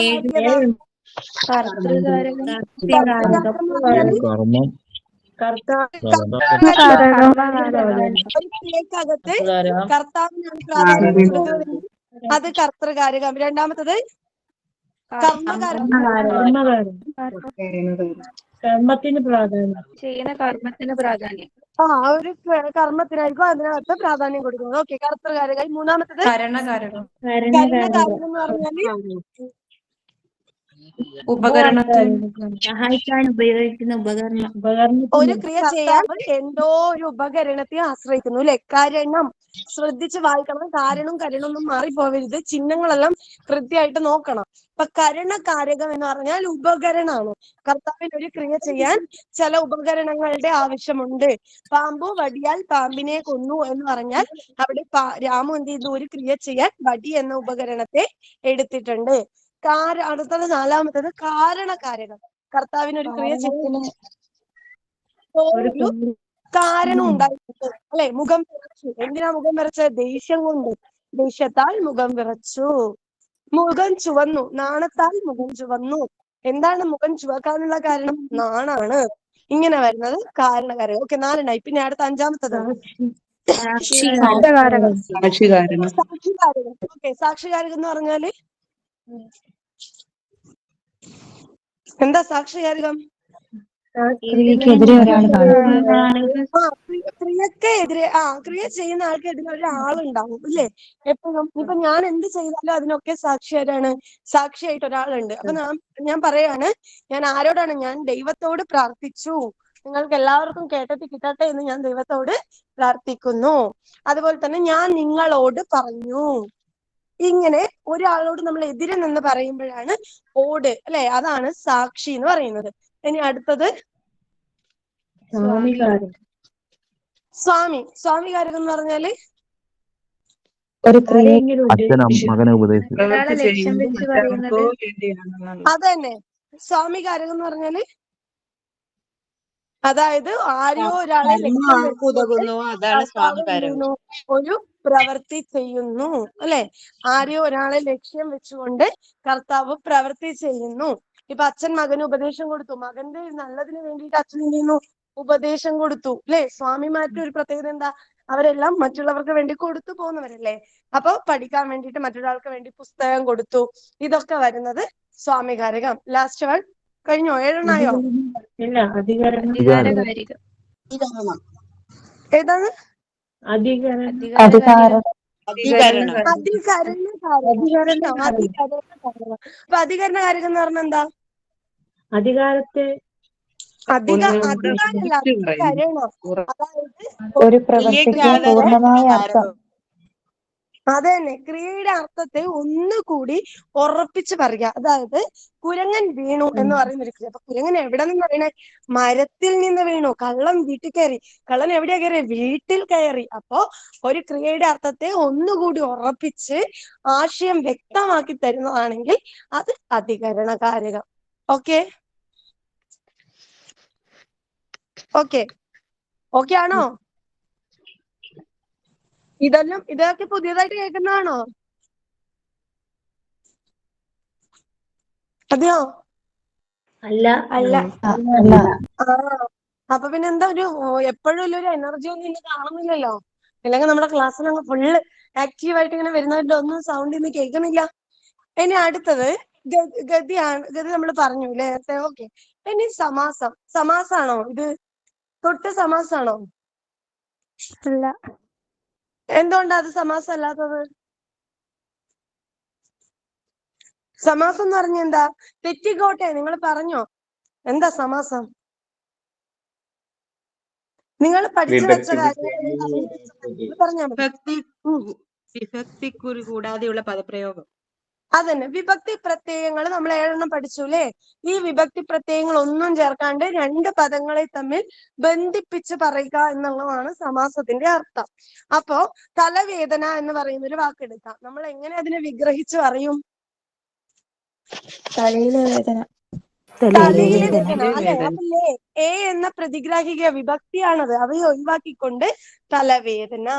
മരത്തിന്റെ കൊമ്പ്, സംബന്ധിക വിഭക്തി ഒഴിവാക്കിക്കൊണ്ട് എന്ത് ചെയ്തു? മരക്കൊമ്പ്. ഇങ്ങനെ ഒറ്റന്നാക്കി മാറ്റുന്നുണ്ട് അല്ലെ? ഇതിനെയാണ് സമാസം എന്ന് പറയുന്നത്. അപ്പോ ഈ സമാസങ്ങൾ തന്നെ എന്താണ്? എത്ര ഉണ്ട്? തൽപുരുഷ സമാസം. തൽപുരുഷ സമാസം എന്ന് പറഞ്ഞാൽ എന്താ? ഉത്തരപദത്തിന് പ്രാധാന്യം.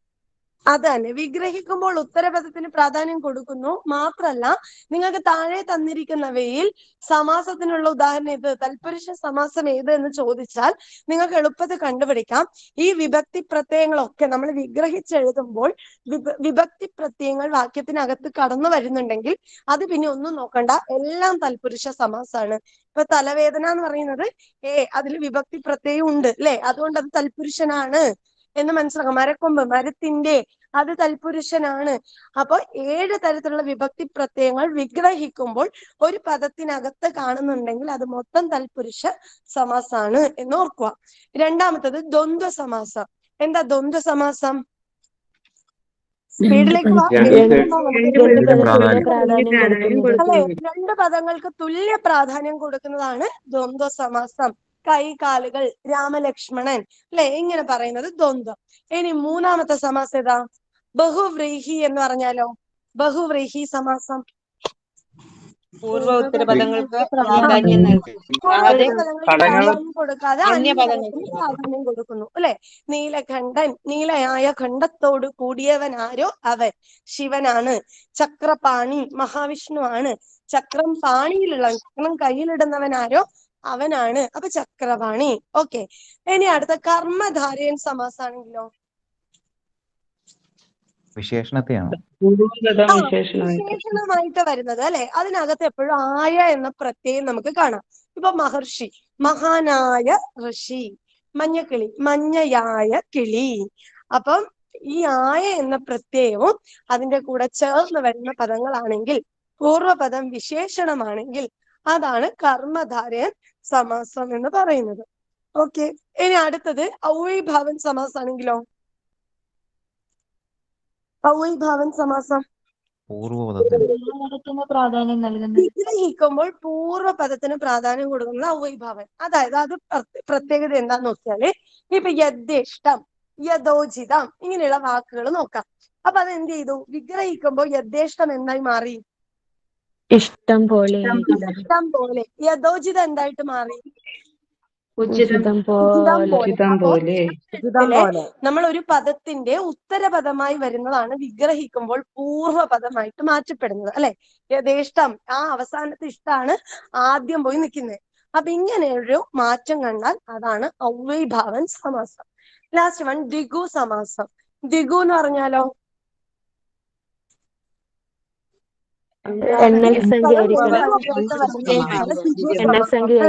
നാൻമുഖൻ, മുക്കണ്ണൻ, ഒരുവൻ ഇങ്ങനെയൊക്കെ വരുമ്പോ അത് സമാസം, പൂർവ്വപദം സംഖ്യയെ കുറിക്കുന്നത്. പിന്നെ ഇതാണ് പ്രധാനപ്പെട്ട സമാസമെങ്കിൽ പോലും ചില സമയങ്ങളിൽ നിത്യസമാസം അതുപോലെ മധ്യമ പദലോപ സമാസത്തെയും കാണാറുണ്ട്. മധ്യമ പദലോപ സമാസം എന്ന് പറഞ്ഞാൽ ഒന്നുമില്ല, മധ്യത്തിലുള്ള പദം അങ്ങ് ലോപിച്ചു പോവുക. അതായത് തീവണ്ടി. തീവണ്ടി എന്ന് പറയുന്ന ഒരു വാക്കിന് എങ്ങനെയാ പറയാ? വിഗ്രഹിച്ചൊന്ന്. തീയാലോടുന്ന വണ്ടി. അപ്പൊ ഈ തീയാൽ ഓടുന്ന വണ്ടി എന്നുള്ളത് കട്ട് ചെയ്ത് ഈ ഓടുന്നൊക്കെ തീയാല് ഓടുന്ന വണ്ടി എന്നുള്ള ആ മധ്യത്തിലെ ഭാഗമൊക്കെ കട്ട് ചെയ്തുകൊണ്ട് തീവണ്ടി എന്ന ഒറ്റ പദമാക്കി മാറ്റുക. ഇതാണ് മധ്യമ പദ ലോപ സമാസം എന്ന് പറയുന്നത്. നിത്യസമാസം എന്ന് പറഞ്ഞാൽ ഒരു രീതിയിലും പൂർവോത്തര പദങ്ങൾക്ക് പ്രാധാന്യം കൊടുക്കാൻ പറ്റൂല, മറ്റൊരർത്ഥത്തിലേക്ക് എത്തുകയും ചെയ്യൂല. ഇങ്ങനെ എപ്പോഴും ഒരേപോലെ നിൽക്കാം. ഇപ്പൊ ചെറുതേൻ, വൻപയർ, ഇതിനൊക്കെ നമുക്ക് വലിയ പയർ എന്നൊക്കെ പറയാന്നല്ലാതെ അതിന് മാറ്റാൻ പറ്റില്ല. ഇപ്പൊ ചെറുതേൻ, വലിയ വൻപയർ ഇങ്ങനെയൊക്കെ വരുന്ന കോമൺ ആയിട്ട് വരുന്ന സാധാരണ പദങ്ങളാണെങ്കിൽ അതാണ്. ക്ലിയർ ആവുന്നില്ല മാം? ക്ലിയർ ആവുന്നില്ലേ? ആ, ഒരു കുഴപ്പമില്ല. ക്ലിയർ ആവുന്നില്ലാത്തവര് പുറത്തിറങ്ങിയിട്ട് കയറാം. ഓക്കെ, അങ്ങനെ വരുന്ന സമാസങ്ങൾ നിത്യസമാസം. ഇപ്പൊ സമാസം ക്ലിയർ ആയില്ലേ? ആയോ? ഓക്കെ, അപ്പൊ നമ്മുടെ ഉത്തരം ഗതിയാണ്. ഇങ്ങനെ വേണം നമ്മൾ ഉത്തരത്തിലേക്ക് എത്താൻ. നമ്മൾ എല്ലാ ഭാഗവും പഠിച്ചാൽ മാത്രമേ നമുക്ക് യാതൊരു സംശയം ഇല്ലാതെ ഉത്തരത്തിൽ എത്താൻ പറ്റൂ. ഇല്ലെങ്കിൽ നിങ്ങൾ നേരത്തെ പറഞ്ഞ പോലെ ഞാൻ ഗതിയാണോ എന്ന് ചോദിക്കുമ്പോൾ നിങ്ങൾക്ക് തന്നെ ഉറപ്പില്ല. ഇത് പഠിച്ച ഒരാൾക്കാണെങ്കിൽ പറയാം, ഉറപ്പായിട്ട് മിസ് ചെയ്ത് ഗതിയാണ് എന്ന് പറയാമായിരുന്നു. അപ്പൊ പഠിച്ചേക്കാം. ഇനി അടുത്ത ക്വസ്റ്റ്യൻ നോക്കിയേ. കമ്മിറ്റിയുടെ നിയമനം ജനങ്ങളെ അത്ഭുതപ്പെടുത്തി. ഈ വാക്യത്തിലെ ക്രിയാനാമം ഏത്? ചോദ്യങ്ങളുടെ രീതി ശ്രദ്ധിക്കുക. നമ്മൾ പഠിച്ചതും അതിൽ നിന്ന് കുറച്ചും കൂടി വ്യത്യസ്തമായ രീതിയിലുള്ള ചോദ്യങ്ങളാണ് ഇപ്പൊ നമ്മൾ പരിചയപ്പെടുന്നത് അല്ലെ. എല്ലാ ഭാഗവും ഉണ്ട്, പക്ഷെ ചോദ്യത്തിന്റെ രീതി എങ്ങനെയാണെന്ന് ശ്രദ്ധിക്കുക. കമ്മിറ്റിയുടെ നിയമനം ജനങ്ങളെ അത്ഭുതപ്പെടുത്തി. ഈ വാക്യത്തിലെ ക്രിയാനാമം ഏത്? അത്ഭുതം, ജനങ്ങൾ, നിയമനം, കമ്മിറ്റി. പറഞ്ഞേ. നിയമനം.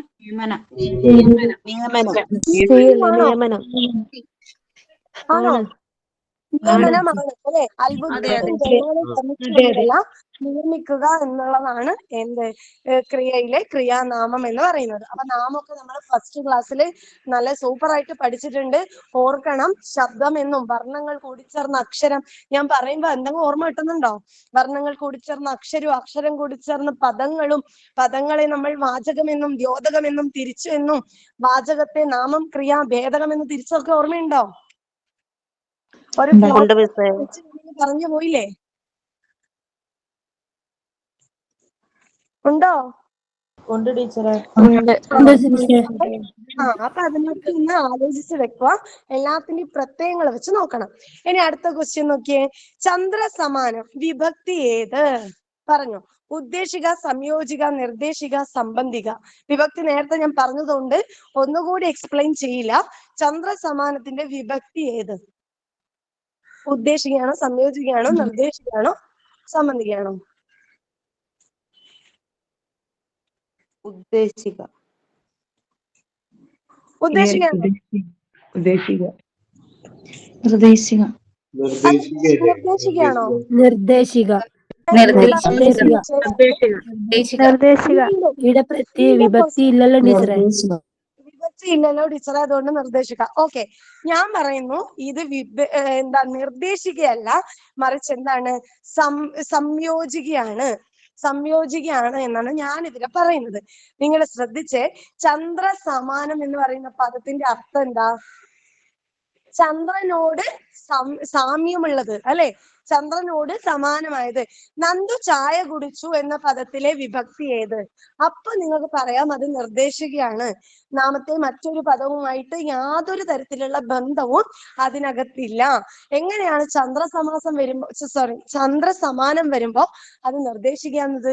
ചന്ദ്രനോട് സമാനമായതല്ലേ ചന്ദ്രസമാനം, അല്ലേ? മിസ്, നമ്മളൊരു വാക്ക് തന്ന് അതിനെ വിഗ്രഹിക്കണം.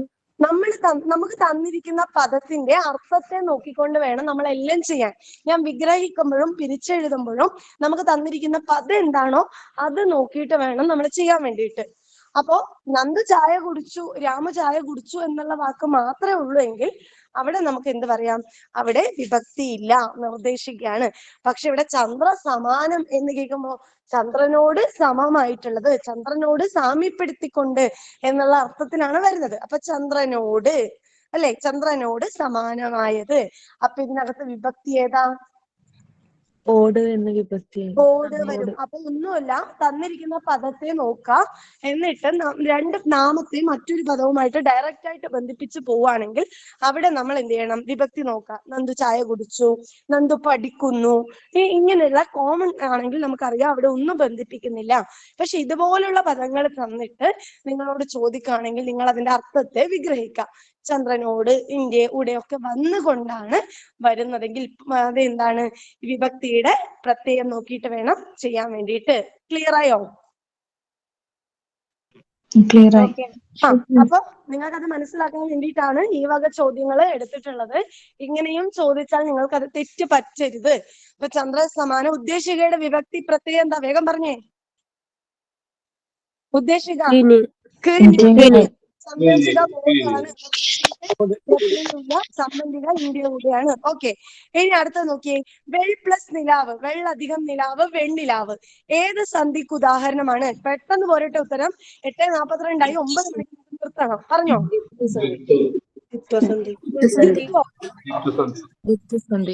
ദിത്വ അല്ലെ? അടിപൊളിയായിട്ട് സന്ധി പഠിച്ചു എന്ന് എനിക്ക് മനസ്സിലായി. സന്ധിയൊക്കെ ഞാൻ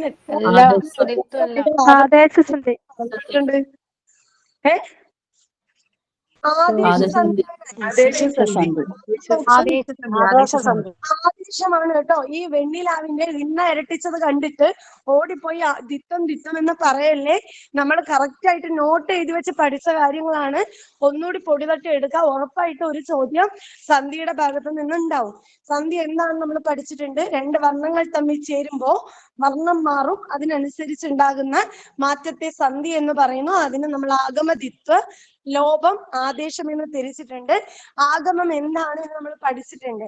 പ്ലസിന് ശേഷം സ്വരം വന്നു, ചേർത്തെഴുത്തിൽ യാ വാ വന്നാൽ ആഗമമാണ്. ഒന്നോ രണ്ടോ അക്ഷരത്തിന്റെ കൂടെ യു വ് വന്നാൽ ആഗമമാണ്. കരി, മല, പുളി, മുള, പൂ എന്ന അക്ഷരങ്ങളുടെ അടുത്തായി ഇങ്ക, ഇമ്പ, ഇന്ത, ഇഞ്ച, ഇണ്ട വന്നാൽ ആഗമമാണ്. ഇത്രയും ആഗമം വരൂ എന്ന് ഞാൻ പഠിച്ചിട്ടുണ്ട്. ദിത്വസന്ധി വരുമ്പോൾ ഞാൻ പറഞ്ഞിട്ടുണ്ട് എന്താ? ഇരട്ടിപ്പ്, എല്ലാത്തിലും ഇരട്ടിപ്പ് വരും എന്ന് പറഞ്ഞിട്ടുണ്ട്. പിന്നെ മൂന്നാമതായിട്ട് പറഞ്ഞത് ലോപം, പിരിച്ചെഴുത്തും ചേർത്തെഴുത്തും കൂടി എണ്ണി നോക്കിയാൽ മതി എന്ന് ഞാൻ പറഞ്ഞിട്ടുണ്ട്. അവസാനത്തെ ആദേശസന്ധി ഞാൻ ഈ 3 പഠിച്ചൊരാൾക്ക് ആദേശം എളുപ്പത്തിൽ എടുക്കാൻ പറ്റുമെന്നോ? ഇനി അങ്ങനെയല്ല കിട്ടുന്നില്ലെങ്കിൽ പ്ലസിന് മുമ്പ് ചന്ദ്രക്കലയിട്ട വ്യഞ്ജനം, അനുസാരം, വിസർഗം, ചില്ലക്ഷരം വരികയും ചേർത്തെഴുത്തിൽ അവ കാണാതിരിക്കുകയും ചെയ്താൽ അത് ആദേശമാണെന്ന് ഉറപ്പിച്ചോന്ന് ഞാൻ പറഞ്ഞത് ഓർമ്മയുണ്ടോ? ഉണ്ടോ? അപ്പൊ വിള്ളാണ്. അത് എവിടെയാണ് ചേർത്തെഴുത്തിൽ? വെണ്ണിലാവിൽ എവിടെ ഉള്ളുണ്ട്? അപ്പൊ അത് തെറ്റാണ്. അപ്പൊ ആദേശാണെന്ന് ഉറപ്പിച്ചു വെക്കാം. ഇത് ഓർത്താൽ മാത്രം പോരാ, നമ്മൾ പരീക്ഷയ്ക്ക് പ്രാക്ടിക്കൽ ആക്കുവാണ് വേണ്ടത്. ഇനി അടുത്തത്, തദ്ധിതത്തിൽ പെടുന്നത് ഏത്? മണ്ടത്തം, ഇരിക്കുക, കുടിച്ച, കണ്ടു. മണ്ടത്തം. ഓക്കെ, മണ്ടത്തം. തദ്ധിതം എന്ന് പറഞ്ഞെന്താ? നാമശബ്ദം. നാമത്തിൽ നിന്നോ ഭേദത്തിൽ നിന്നോ നാമങ്ങളിൽ നിന്നും ഭേദകങ്ങളിൽ നിന്നും നിർമ്മിച്ചെടുക്കുന്ന നാമമാണ് തദ്ധിതം. നാമം എന്താണെന്ന് പഠിച്ചിട്ടുണ്ട്. ഭേദകം വിശേഷണമാണ്, അതും നമ്മൾ പഠിച്ചിട്ടുണ്ട്. അപ്പൊ ഇവയിൽ നിന്നും നിർമ്മിച്ചെടുക്കുന്നവയാണ് തദ്ധിതമെന്നും, തന്മാത്ര തദ്ധിതം, തദ്വത് തദ്ധിതം, നാമനിർമ്മയി തദ്ധിതം തുടങ്ങിയിട്ടുള്ള സംഖ്യാ തദ്ധിതം തുടങ്ങിയിട്ടുള്ള തദ്ധിതങ്ങളെ കുറിച്ചൊക്കെ നമ്മൾ പഠിച്ചിട്ടുണ്ട്. അപ്പൊ അതൊക്കെ ഒന്ന് ഓർത്ത് വെക്കാം. മണ്ടത്തം, മണ്ടൻ എന്ന് പറയുന്ന ഒരു വിശേഷണം അല്ലെ, ഒരു ഭേദകത്തിൽ നിന്ന് നിർമ്മിച്ചെടുത്തതാണ് മണ്ടത്തം. അതുപോലെ തന്നെ തം, തരം, തനം, ത്വം ഇവയൊക്കെ ഒരു പദത്തിന്റെ അവസാനം കണ്ടാലും അത് തദ്ധിതമാണ് എന്നും എന്നും നമ്മൾ പഠിച്ചിട്ടുണ്ട് അല്ലെ. ഇനി അതിനെ ഒന്നുകൂടി സ്പെസിഫൈ ചെയ്ത് പറയുകയാണെങ്കിൽ തം, തരം, തനം, ത്വം ഒക്കെ വരുന്നത് തന്മാത്ര തദ്ധിതത്തിലാണ്. അപ്പോ ബാക്കിയുള്ളത് കൂടി പഠിച്ചിട്ട് വരിക. പഠിച്ചിട്ട് വേണം പരീക്ഷയ്ക്ക് പോകാൻ. മണ്ടത്തമാണ് കറക്റ്റ് ഉത്തരം. അടുത്ത ക്വസ്റ്റ്യൻ നോക്കാം. തുള്ളൽ പാട്ടുകളിൽ ഉപയോഗിക്കുന്ന വൃത്തം തരങ്കിണി, കാകളി, മഞ്ചരി, നദോന്നത. പെട്ടെന്ന് പറഞ്ഞു. തരങ്കിണി. Very good. തരങ്കിണിയാണോ? അതാ പോയി. ഇത്രേ ഉള്ളൂ ആത്മവിശ്വാസത്തിന്റെ കാര്യം. കേട്ടോ, തരങ്കിണിയാണ്. തുള്ളൽ പാട്ടുകളിൽ ഉപയോഗിക്കുന്ന വൃത്തം തരങ്കിണിയാണ്. നദോന്നത വൃത്തം ഏതിലാ ഉപയോഗിക്കുന്നത്? മഞ്ചിപ്പാട്ടുകളിലാണ് നദോന്നത. മഞ്ചരിയാണെങ്കിലോ മഞ്ചരിയാണ്. കാകളിയാണെങ്കിലോ കിളിപ്പാട്ടാണ് കാകളി. ഓക്കെ, സന്ദേശകാവ്യങ്ങൾ ഉപയോഗിക്കുന്ന വൃത്തം ഏതാ?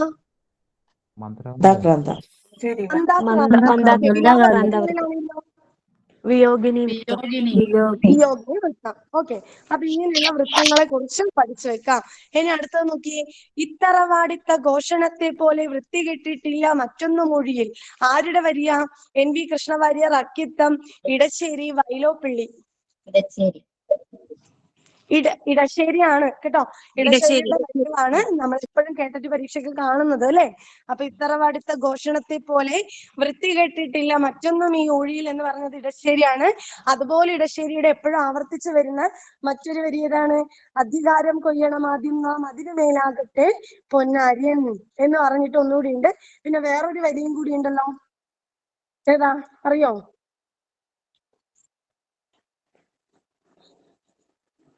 അത് ഓർമ്മ കിട്ടുന്നില്ല. ഒരു വരി ഇടിവെട്ടി മൂടുക വേദനകൾ, അതാണോ? നമ്മൾ അത് തന്നെ. അപ്പൊ ഇതൊക്കെയാണ് എപ്പോഴും കേട്ടിട്ട് പരീക്ഷയ്ക്ക് ആവർത്തിച്ച് വരുന്നത് എന്ന് പറയുന്നത്. അതുപോലെ മറ്റുള്ള വരികൾ കവികളുടെ കൂടി നോക്കാം. രണ്ടാമത് പറഞ്ഞത് ഒന്നുകൂടെ പറയോ? കുഴിവെട്ടി മൂടുക വേദനകൾ, കുതികൊള്ളുക ശക്തിയിലേക്ക് നമ്മൾ. അതല്ല, അതിന് മുന്നേ പറഞ്ഞ. അതിന് മേലെ എന്താ ഞാൻ പറഞ്ഞതിന് മുമ്പ്? അധികാരം ഓക്കെ, അധികാരം കൊയ്യണം ആദ്യം നാം അതിന് മേലാകട്ടെ പൊന്നാര്യൻ. അപ്പോ ഇങ്ങനെ ഇടശ്ശേരിയുടെ കുറച്ച് വരികൾ നോക്കണം. അതുപോലെ തന്നെ വെളിച്ചം ദുഃഖമാണ് ഉണ്ണി, തമസ്സല്ലോ സുഖപ്രദം, നമ്മുടെ അക്കിത്തത്തിന്റെ വരികളുണ്ട്. ഗ്രാമീണ സൗന്ദര്യത്തെ കുറിച്ച് ചോദിക്കുന്ന വൈലോപ്പിള്ളിയുടെ വരികളുണ്ട്. ഏത് ദൂസര സങ്കല്പത്തിൽ വളർന്നാലും. കുറെ അങ്ങനെ നമുക്ക് ഗ്രാമീണത വെച്ച് വൈലോപ്പിള്ളിയെ പിടിക്കാം. തൊഴിലാളി വർഗത്തോട് നിന്നുകൊണ്ട് നിരന്തരം കലഹിക്കുന്ന ഒരാളായിട്ട് ഇടശ്ശേരിയെ കാണാം. എന്നാൽ വിപ്ലവ കവി ആരാണ്? സ്നേഹിക്കയില്ല ഞാൻ നോവും ആത്മാവിനെ. വിപ്ലവ കവി എന്ന് പറയുമ്പോ വയലാറാണ്. തുടങ്ങിയിട്ടുള്ള കാര്യങ്ങൾ ഞാൻ പറഞ്ഞിട്ടുണ്ട്. അതുപോലെ കുറെ ജീവിതത്തോടുള്ള കുറെ സന്ദേശങ്ങൾ തരുന്നതാണെങ്കിലോ, കൂടിയെല്ലാം പിറക്കുന്ന നേരത്ത്, കൂടിയെല്ലാം മരിക്കുന്ന നേരത്ത് മത്സരിക്കുന്നത് എന്തിനു നാം വൃത എന്നൊക്കെ നമ്മുടെ വരികളെ ഫോക്കസ് ചെയ്തുകൊണ്ട് വരികൾ കൂടി പഠിക്കാൻ നോക്കാം. അടുത്ത ക്വസ്റ്റ്യൻ നോക്കിയേ. ആകാശം എന്ന് അർത്ഥം വരാത്ത പദം ഏത്? നഭസ്, വിണ്ടലം, വ്യോമം, വസുധ. വസുധയുടെ അർത്ഥം എന്താ? വീടാണോ? വീടല്ല, വസുത എന്ന് പറഞ്ഞാൽ ഭൂമി കേട്ടോ, ഭൂമിയാണ്. വസുതയുടെ അർത്ഥം എന്താണ്? ഭൂമിയാണ്. അപ്പൊ ആകാശം, വസുദൈവ കുടുംബകം. വസുത ഭൂമി കേട്ടോ. അപ്പൊ ആകാശം എന്നതിന്റെ അർത്ഥം വരാത്ത പദം വസുതയാണ്, വസുത ഭൂമിയാണ്. ആകാശത്തിന്റെ പര്യായമാണ് നഭസ്, വിണ്ടലം, വ്യോമം എന്നൊക്കെ പറയുന്നത്. അടുത്ത ക്വസ്റ്റ്യൻ നോക്കാം. അറിയാനുള്ള ആഗ്രഹം എന്ന അർത്ഥം വരുന്ന പദം ഏത്? ജിജ്ഞാസ,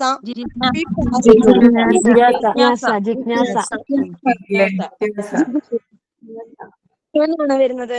ജിജ്ഞാസയാണ് അല്ലെ. അറിയാനുള്ള ആഗ്രഹം എന്ന അർത്ഥത്തിൽ വരുന്ന പദം ജിജ്ഞാസയാണ്. അപ്പൊ അറിയാൻ ആഗ്രഹിക്കുന്നയാളാണെങ്കിലോ ജിജ്ഞാസുവാണ്. ഓക്കെ, അപ്പൊ അതിന്റെ ബാക്കിയുള്ള അർത്ഥം നോക്കാം. പി പാസു എന്ന് പറഞ്ഞാൽ എന്താ അർത്ഥം? പി പാസു ആണെങ്കിലോ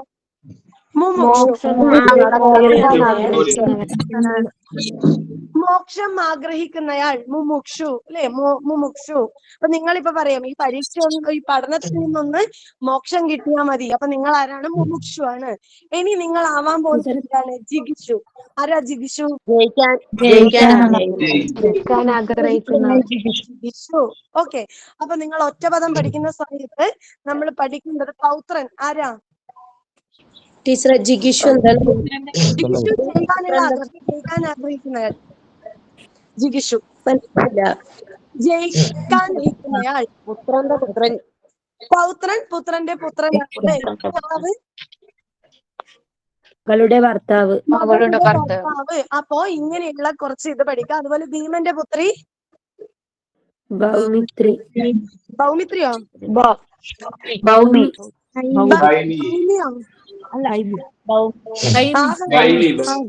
ഭീമന്റെ പുത്രി വൈമി കേട്ടോ, വൈമി. ജനകന്റെ പുത്രിയോ?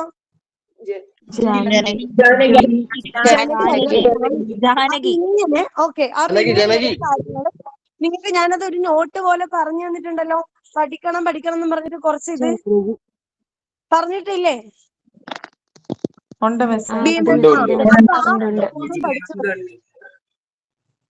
എന്താ?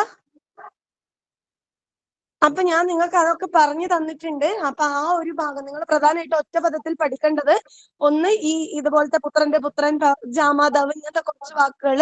അതുപോലെ തന്നെ ഈ ജിജ്ഞാസ, ടീച്ചറെ പീപ്പാസു പറയാനുള്ള കുടിക്കാനുള്ള അപ്പൊ കുടിക്കാനുള്ള ആഗ്രഹം. അപ്പൊ ഇങ്ങനത്തെ കുറച്ച് പദങ്ങള്, ഇങ്ങനെയുള്ള കാര്യങ്ങളെയാണ് പഠിച്ചു വെക്കേണ്ടത്. അടുത്ത ക്വസ്റ്റ്യൻ നോക്കിക്കോ. കൂട്ടത്തിൽ ഞാൻ ഇത് ക്ലാസ്സിനകത്ത് അധികം ചർച്ച ചെയ്തിട്ടില്ല, പറഞ്ഞു തരുക മാത്രമേ ചെയ്തിട്ടുള്ളൂ. ക്വസ്റ്റ്യൻ നോക്കിക്കോ. കൂട്ടത്തിൽ വ്യത്യസ്തമായ താളത്തിലുള്ള വരികള് കണ്ടെത്താനാ, വ്യത്യസ്തമുള്ള താളത്തിലുള്ള വരി കണ്ടെത്താനാ പറയുന്നത്. ആ പേര് നോക്കിക്കോ. കണ്ടിതോ ഭദ്ര വരണ്ടുപോയി മഞ്ഞിടം, കണ്ണുനീർ മാത്രമേ ബാക്കിയുള്ളൂ. ഒന്നാമത്തെ എ ആണ്. രണ്ടാമത്തത് ആ മ്യൂട്ട് ചെയ്യണേ, എവിടുന്ന് ഒരു സൗണ്ട് വരുന്നുണ്ട്. ബി വേനലും മഞ്ഞും മഴയുമായി കാലം പതുക്കെ കടന്നുപോയി. സി താഴത്തേക്ക് എന്തെത്ര സൂക്ഷിച്ചു നോക്കുന്നു താരകളെ നിങ്ങൾ നിശ്ചലരായി. ഡി കണ്ണനെ കാൺമതിനായല്ലോ പോകുന്നു പുണ്യവാൻ എന്നത് നിർണയം. ഞാൻ ഇതെങ്ങനെ കണ്ടുപിടിക്കാം എന്ന് ചോദിച്ചപ്പോ ഞാൻ പറഞ്ഞിട്ടുണ്ട്, കവിത വായിക്കാൻ അറിയുന്നവരുണ്ടെങ്കിൽ കവിത എന്ത് ചെയ്യാം, നല്ല ഈണത്തിൽ അങ്ങ് വായിക്കാം. കവിത വായിക്കുന്നവർക്ക് പെട്ടെന്ന് മനസ്സിലാവും കൂട്ടത്തിൽ പെടാത്തത് ഏത് എന്ന് മനസ്സിലാവും. അപ്പൊ എന്നെ പോലെ ഇരിക്കുന്ന, ഞാൻ പറയട്ടെ, പറഞ്ഞു കഴിഞ്ഞ് ഉത്തരം പറഞ്ഞാൽ മതി. ഇനി എന്നെ പോലെ ഇരിക്കുന്നവരുണ്ടാവും ചിലപ്പോ കവിത വായിക്കാൻ യാതൊരു കഴിവുമില്ല എന്ന് തോന്നുന്നവരാണ്, ഒന്നും മനസ്സിലാവുന്നില്ല, എല്ലാം ഒരുപോലെ ഉണ്ട് എന്ന് തോന്നുന്നവരാണെങ്കിൽ എണ്ണി നോക്കി കണ്ടുപിടിക്കാം. ഓക്കെ, ഇതിന്റെ ഉത്തരം പറഞ്ഞു ആദ്യം, എന്നിട്ട് ഞാൻ ബാക്കി പറയാം.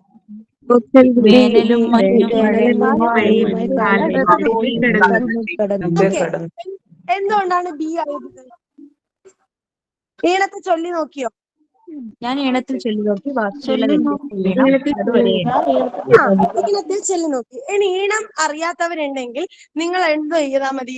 എണ്ണി നോക്കിയാൽ മതി. ഇത് മൊത്തം എണ്ണി നോക്കി പരീക്ഷയുടെ സമയം മൊത്തം കളയരുത്. മറിച്ച് എന്ത് ചെയ്യുക, ആദ്യത്തെ ഒരു വരി മാത്രം എണ്ണി നോക്കുക. അതായത് ചില്ലക്ഷരങ്ങളെ ഒരക്ഷരമായിട്ട് കാണരുത്, തൊട്ടടുത്ത അക്ഷരത്തിന്റെ കൂടെ കൂട്ടിയിട്ട് വേണം ചില്ലക്ഷരത്തെ പറയാൻ വേണ്ടിയിട്ട് കേട്ടോ. നോക്കിയേ, കണ്ടിതോ, കണ്ടിതോ, അത് 3 അക്ഷരായി. 4, 5 ഭദ്ര 5 ആയില്ലേ?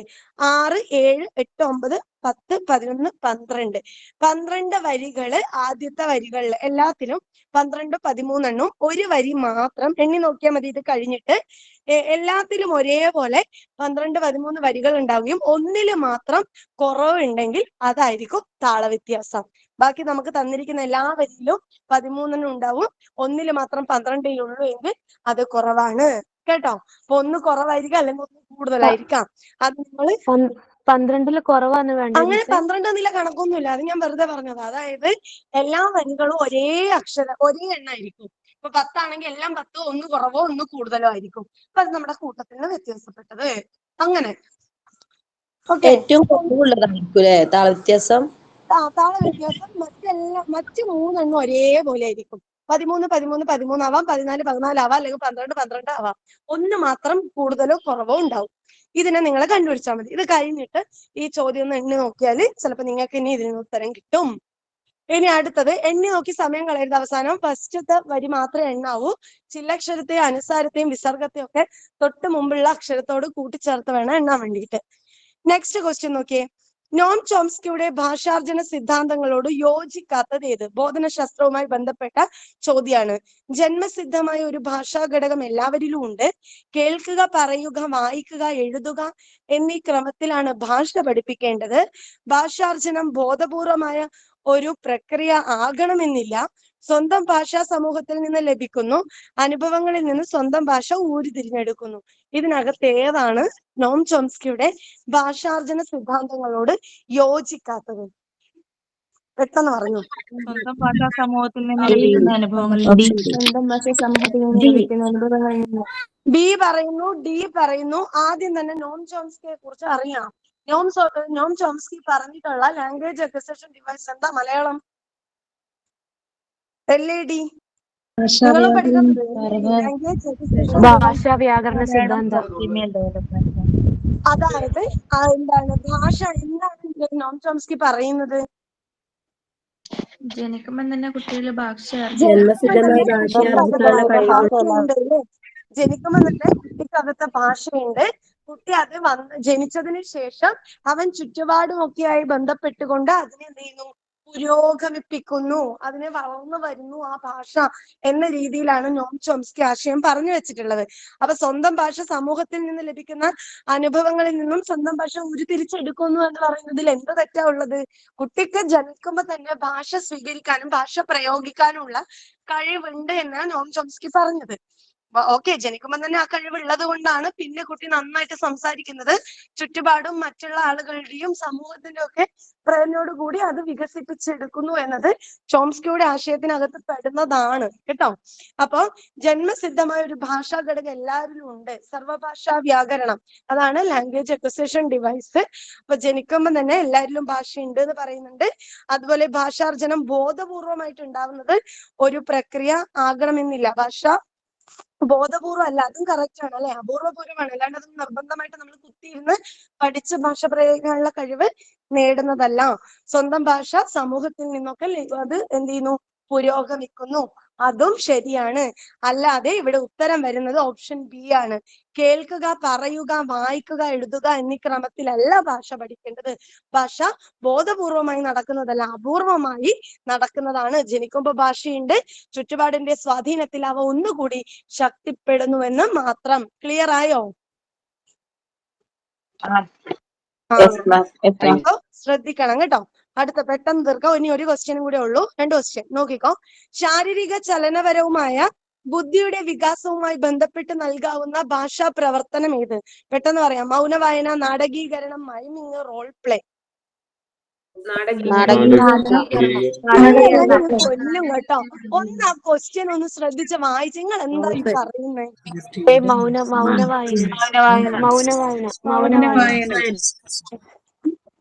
നിങ്ങൾക്ക് ഇത്രയും മലയാളത്തിൽ നിന്ന് മാർക്ക് എന്നാ പിടിച്ചോ എന്ന് പറഞ്ഞ് ക്വസ്റ്റ്യൻ ഇട്ട് തരുമ്പോ ഈ നാടകം നോക്കി എങ്ങനെയാ പറയാൻ തോന്നേ? ആ ചോദ്യം ഒന്ന് ശ്രദ്ധിച്ചേ. ശാരീരിക ചലനപരമായ ബുദ്ധിയുടെ വികാസവുമായി ബന്ധപ്പെട്ട് നൽകാവുന്ന ഭാഷാ പഠന പ്രവർത്തനം അല്ലാത്തത് ഏത്?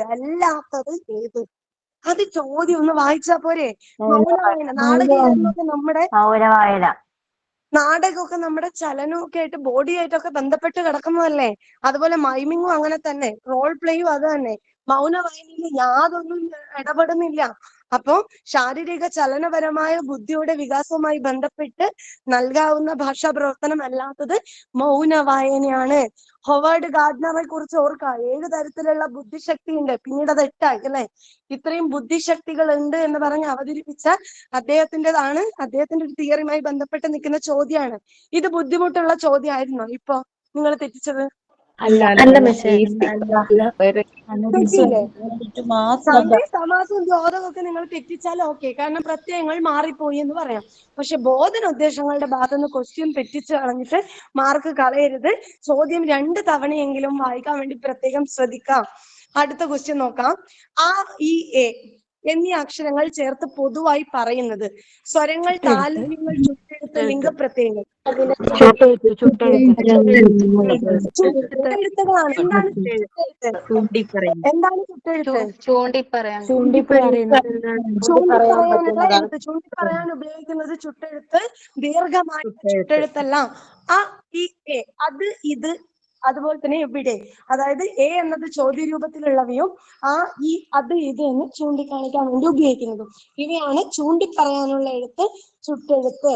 അപ്പൊ നമ്മൾ 20 ക്വസ്റ്റ്യനിലൂടെ നമ്മുടെ മലയാളത്തിന്റെ എല്ലാ ഭാഗങ്ങളും തൊട്ടിട്ടുണ്ട്. ഇപ്പൊ ഗദ്യവും പദ്യവും ഒഴിച്ച് ബാക്കി എല്ലാ ഭാഗവും നമ്മൾ തൊട്ടുകൊണ്ടാണ് ഈ ഒരു ക്ലാസ് തുടങ്ങിയത്.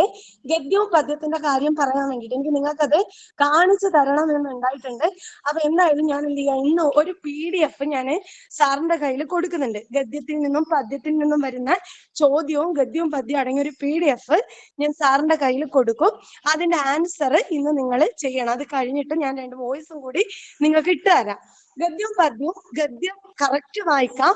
വായിക്കുന്ന സമയത്ത് എന്ത് ചെയ്യണം, ഗദ്യത്തിലെ ചോദ്യമില്ലേ, ഒരു തവണ നിങ്ങൾ വായിച്ചു വിട്ടോ, നിങ്ങൾക്ക് ഒന്നും മനസ്സിലായില്ലേ, കുഴപ്പമില്ല, പോട്ടെ.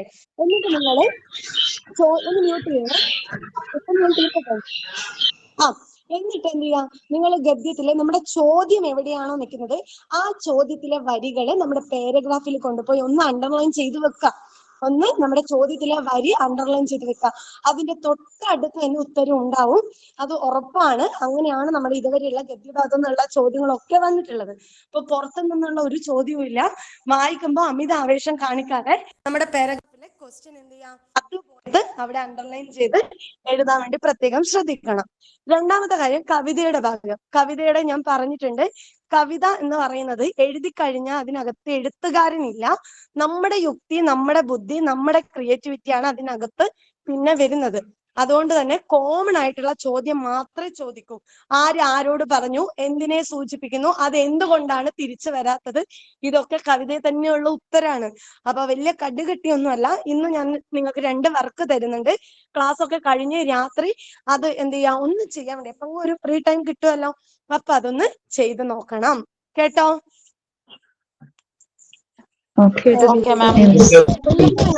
അപ്പൊ മലയാളം വളരെ സിമ്പിൾ ആണ്.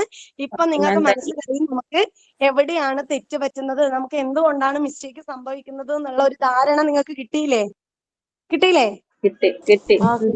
അപ്പൊ ഈ ഒരു ചിന്ത വെച്ചുകൊണ്ട് നമ്മൾ കഴിഞ്ഞ ലാസ്റ്റ് ക്വസ്റ്റ്യനിൽ 30 ക്വസ്റ്റ്യൻ ചർച്ച ചെയ്തു. ആ സമയത്ത് എനിക്ക് കുറെ അശ്രദ്ധകൾ ഉണ്ടായിട്ടുണ്ട്. ഇനി അത് ഉണ്ടാവരുത്. ഞാൻ ഇന്ന ഭാഗം പഠിച്ചിട്ടില്ല, ഒന്നുകൂടി ക്ലിയർ ആക്കണം എന്നുള്ളത് മാർക്ക് ചെയ്ത് വെച്ച് പഠിക്കാം. അപ്പൊ എല്ലാവർക്കും നന്നായിട്ട് പരീക്ഷ എഴുതാൻ പറ്റട്ടെ. നേരത്തെ പറഞ്ഞതുപോലെ ഇനി ഒരു അഡ്മിഷൻ കേട്ടതിന് വേണ്ടി നിങ്ങളുടെ കയ്യിൽ നിന്ന് പൈസയും പോവാതിരിക്കട്ടെ. അതുപോലെ ഒരു കോച്ചിങ് സെന്ററിലും നിങ്ങൾ എത്താതിരിക്കട്ടെ. ഇപ്രാവശ്യം തന്നെ നിങ്ങൾക്ക് എല്ലാവർക്കും കേട്ടിട്ട് കിട്ടട്ടെ എന്ന് ദൈവത്തോട് ഞാനും പ്രാർത്ഥിക്കാം. എല്ലാവിധ ആശംസകളും നേരുന്നു. Thank you. ടീച്ചറെ ഒരു നന്ദി. ഒരു മിനിറ്റ് എല്ലാവരും മൈക്കൊന്ന് ഓഫാക്കി വെക്കുക. നമുക്ക് ഇന്ന് വളരെ തിരക്കുള്ള ദിവസമാണ്. എന്നിട്ട് നമുക്ക് 280ഓളം പേര് ഇന്നത്തെ ലൈവ് ക്ലാസ്സിൽ പങ്കെടുത്തു. ഒത്തിരി നന്ദി കേട്ടോ. അപ്പൊ അതിന്റെ അകത്ത് നിങ്ങൾക്ക് എല്ലാവർക്കും ജയിക്കട്ടെ. നമ്മുടെ ടീച്ചറും അതെ, രാവിലെ ഇന്നലെ കണ്ണൂരിൽ നിന്ന് ടീച്ചറിന്റെ തിരക്കുകൾ കാരണം ടീച്ചറിന്റെ ജോലി സ്ഥലത്തേക്ക് വരികയും അവിടെ നിന്ന് ടീച്ചർ രാവിലെ എഴുന്നേറ്റ് കഷ്ടപ്പെട്ടിരുന്നാണ് നമുക്ക് ഈ ക്ലാസ് എടുത്തു തന്നത്. അപ്പൊ ടീച്ചറിന് ഒരുപാട് നന്ദി, ഒരുപാട് നന്ദി. Okay, thank you. അപ്പൊ നമുക്ക് പെട്ടെന്ന് ലീവ് ചെയ്യാം. അടുത്ത ക്ലാസ് നമുക്ക് 9:15 ഇനി 10 മിനിറ്റേ ഉള്ളൂ. പോയി വെള്ളമൊക്കെ കുടിച്ച് എല്ലാവരും റെഡി ആയിട്ട് വരിക. നമുക്ക് എല്ലാം സെറ്റ് ആക്കാം. ഓക്കെ, ശരി. Thank you teacher. കഥകളിയുടെ അത് പറഞ്ഞില്ലായിരുന്നോ? അതിൻ്റെ അകത്ത് കത്തി, കരി, താടി, മിനിക്ക് ആകെ